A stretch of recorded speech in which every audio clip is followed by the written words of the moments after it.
Ultimate Gamer 7799 exclusive. Keeps ticking like a metronome, and my thoughts keep telling me to get me home. Hello ladies and gentlemen, Ultimate Gamer 7799 here, and I am Walker, aka Mr. Mafia 215, aka Mafia Productions 101. As you can tell by the title, this is the first episode of our new series, System versus System, where we were comparing two systems.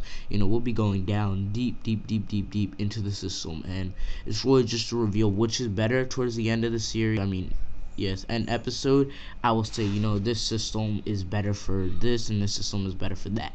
So let's slip in here. Today we have the Nintendo 64 and the Nintendo Gamecube. Both these systems are similar. Both these systems were very popular. So let's go a little further into detail. So we'll start out with the Nintendo Gamecube. The Nintendo Gamecube is a sixth generation console. Its release date in Japan was September 14th, 2001. In America, it was released November 18th, 2001. And let's go over to the Nintendo 64. Its generation is 5th generation. It was released in Japan June 23rd, 1996. In America, it was released September 29th, 1996.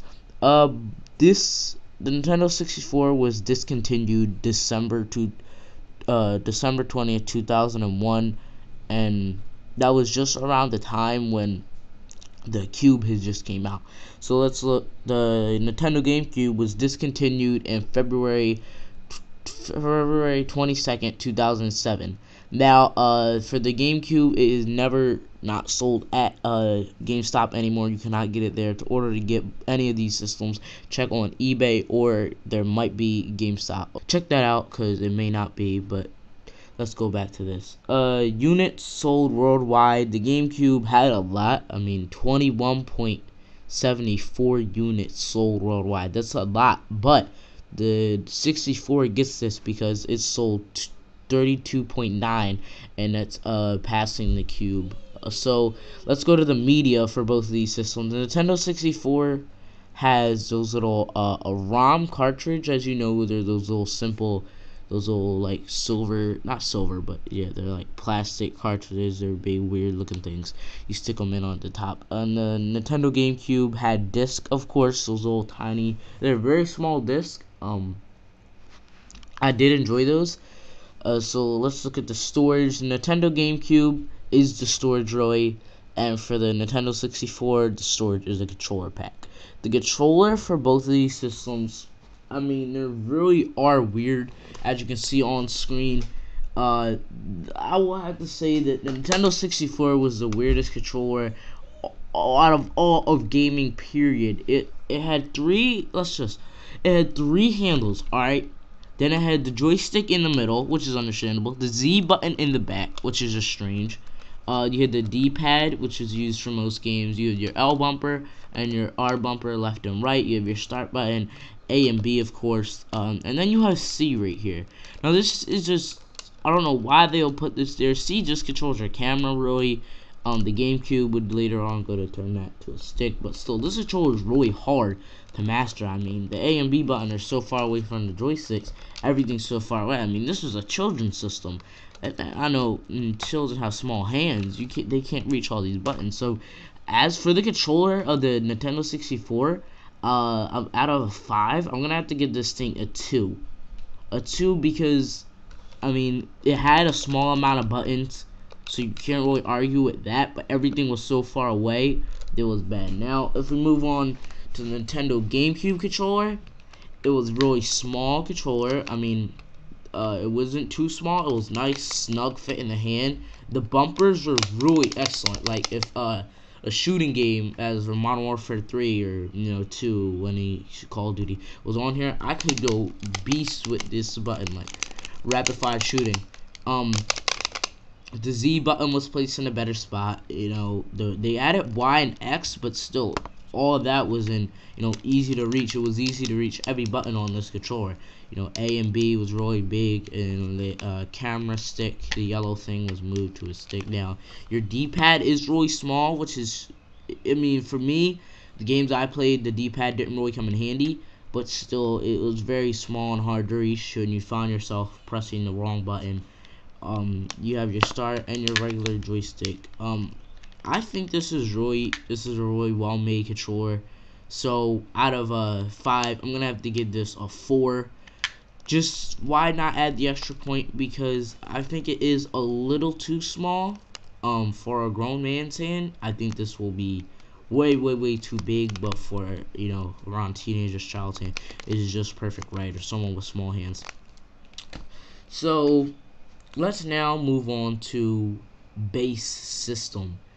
The Nintendo 64, I have one with me, is a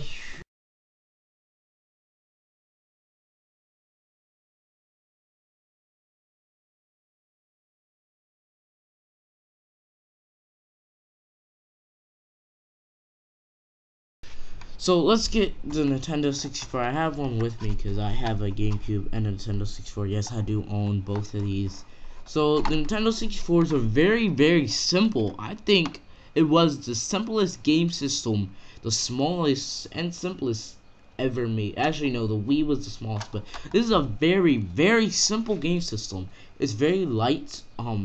It's basic one because it didn't use disc.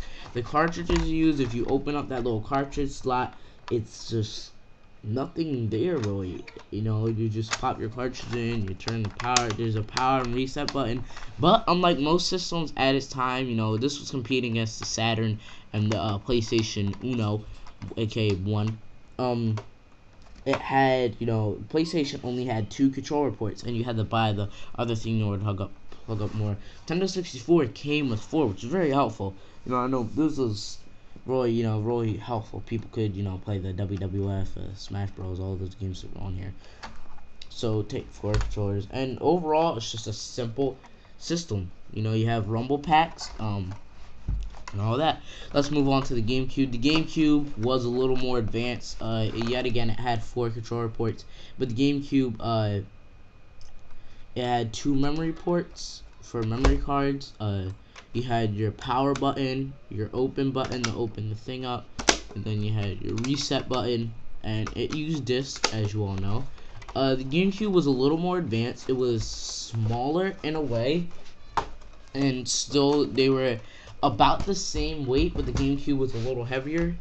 The GameCube had this stuff on the bottom, you know, you could hook up stuff and it would give you like rumble packs and stuff like that.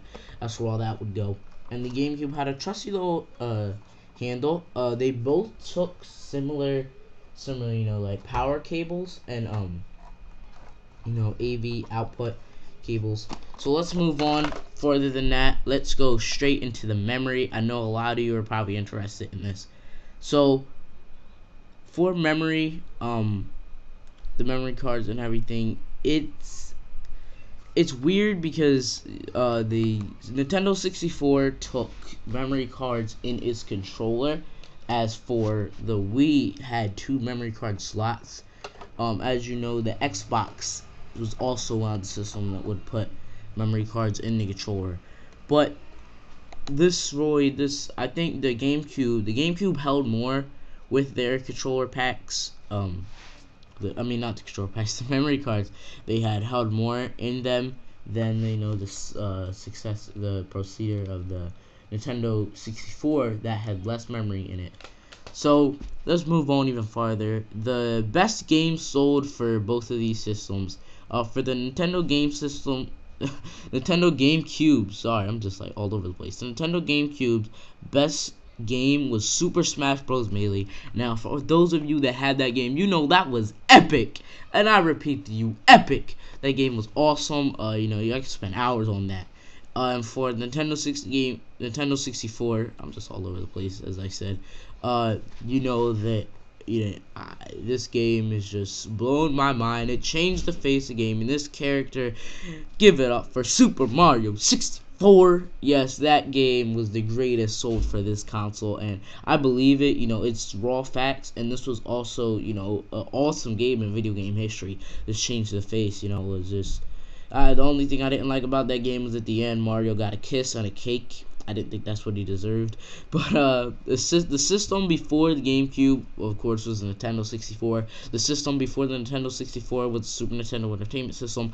The successor of the GameCube was the Wii, and the successor of the Nintendo 64 was the GameCube. So that really ends this breakdown. You know, I went down to the raw facts of every system. Now, let's take a look. Now, if you're more the person obsessed with graphics, you know, the GameCube is gonna win in the graphics area. It's gonna win there. But I do have to say, the Nintendo did have. I like the games better for the Nintendo 64. I know they were older. I know they didn't have as good graphics, but I just like them better. You know, Mario 64 was unbeatable. 007, they were all fun games to me. So overall, I think the Nintendo 64 was a better system than the GameCube. It sounds strange, but you know, just because it's a future system, it's 6th generation versus 5th generation, I think the 5th generation would win. It was Nintendo 64 was just so simple. It was hard, very hard to break. So I mean, it did come in different colors and everything. The controllers were challenging, but I still think overall it was a better system.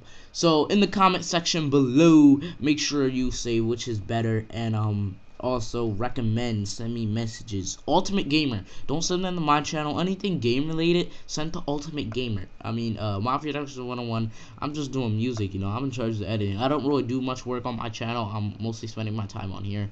So send the Ultimate Gamer, not to me. And you know, say I want to see these systems, system versus system. You know, I know the detail on this. I will do it. I know this is gonna be asked. We will be doing the breakdown between the PS3 and the Xbox 360 soon. Won't be in the next episode, but it will be soon.